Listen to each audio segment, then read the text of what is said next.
All right, I don't know, take 20.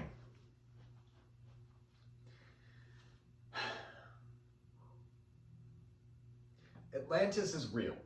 We just haven't looked hard enough yet. But through a combined global effort, we could save our ocean, make remarkable discoveries, and unite as a human race. Now, our planet is roughly 70% open sea, and that sea having an average depth of a little over 12,000 feet.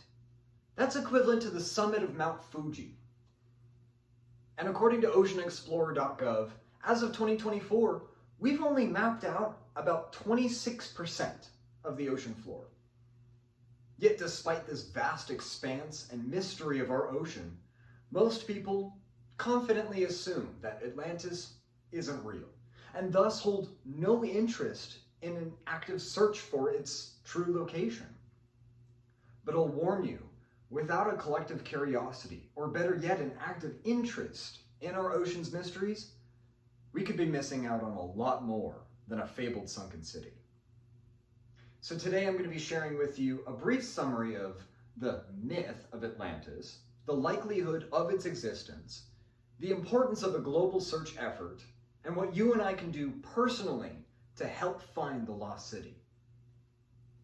Well, Atlantis originated as what is widely assumed to be an allegory, or maybe just a rhetorical concept. It has since today become legend, synonymous with other great oceanic mysteries, such as the Bermuda Triangle or the mighty Kraken. But where did this legend come from?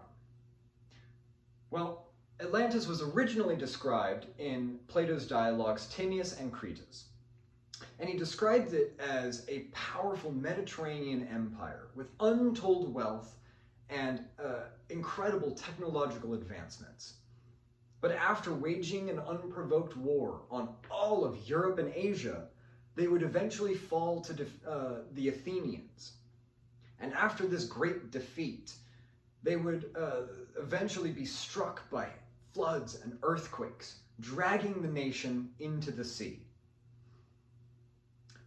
Now, most people assume that this story is merely fiction. Yet the same was said for centuries about the mighty Kraken or the lost city of Troy. Yet today, we know that the Leviathan squid is very real and a documented creature. And according to Leslie Fitton and Alexandra Villing of the BritishMuseum.org, so is the mythical site of Troy, as described by Homer in the Iliad, back in 850 BCE.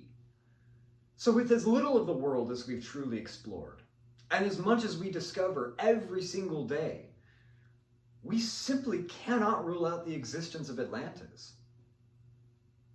But if we can't assume it's just a tale, just a matter of fiction, why does searching for it matter? I'll tell you, it's because the consequences already are far greater than just potential ignorance. We need to understand that it is more profitable for our corporations and governments to invest in the destruction of our ocean rather than the exploration and study of it. According to condorferries.uk, as of 2024, there's an estimated 5.25 trillion pieces of plastic and trash in our ocean. And of the 8.3 million tons that we dump annually, 3/4 of it ends up on the ocean floor and the broader ecosystem every single year. We are literally covering our ocean floor faster than we can map it. Imagine being an archaeologist in the world of Wall-E, sent back to Earth, trash piled high as skyscrapers, and you've been tasked with discovering the ancient and lost city of Anaheim. Now, wouldn't it have been a hell of a lot easier to do if we hadn't covered it in trash? This is what not just a theoretical search for Atlantis could look like, but what actual search and study of our ocean is like today.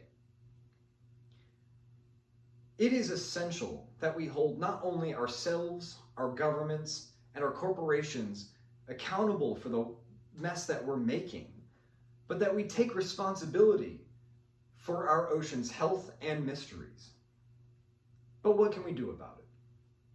Well, big picture, we can establish an international organization, such as the World Health Organization, or through maybe the World Health Organization, or perhaps through the Global Ocean Science Report. But the Global Ocean Science Report, as they admit themselves, have only been assessing our capacity, our research and resource capacity for ocean science since 2017. But in their 2020 article, they report to us exactly what we need in order to discover Atlantis.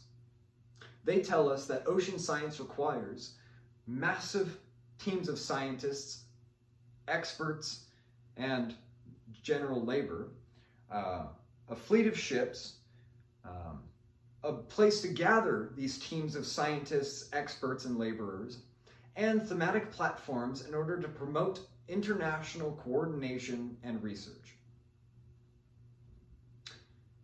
So what if I don't have a team of scientists? What if you don't have a fleet of ships? Or maybe we don't have the bank account of Bruce Wayne. How can we personally contribute to the search for the lost city? Well, reduce, reuse, recycle. Seriously, it's this simple. The less waste that we're making now, the less condoms and vapes that we have to uncover in order to find the lost city in the first place. We could also volunteer at beach cleanups. Seriously, according to Renee Cho in her 2022 article, What Do We Do About All That Ocean Plastic? Beach cleanups are one of the most effective ways of dealing with ocean waste. So volunteer and be mindful. Now today we've explored the mystery and tale of Atlantis, the likelihood of its existence, the importance of a global investment, and what we can do both big scale and personally to search for the lost city. But before I go, I want to leave you with a quote from Men in Black, and I'm paraphrasing here. 5,000 years ago, everybody knew the Earth was the center of the universe.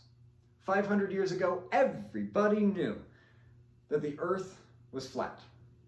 And 15 minutes ago, you all knew that Atlantis wasn't real. Imagine what we'll know tomorrow. Thank you.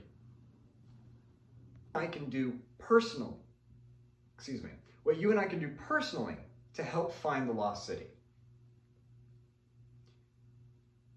I burped and I fucked it up. I had it. System every single year. Fuck. Or, the Bermuda Triangle. Son of a bitch, I was doing so good. Atlantis is real. Those are my neighbors.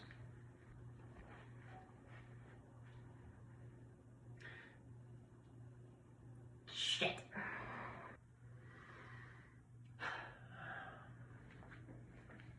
That's the equivalent to the summit of Mount Fuji. I'm going to start over.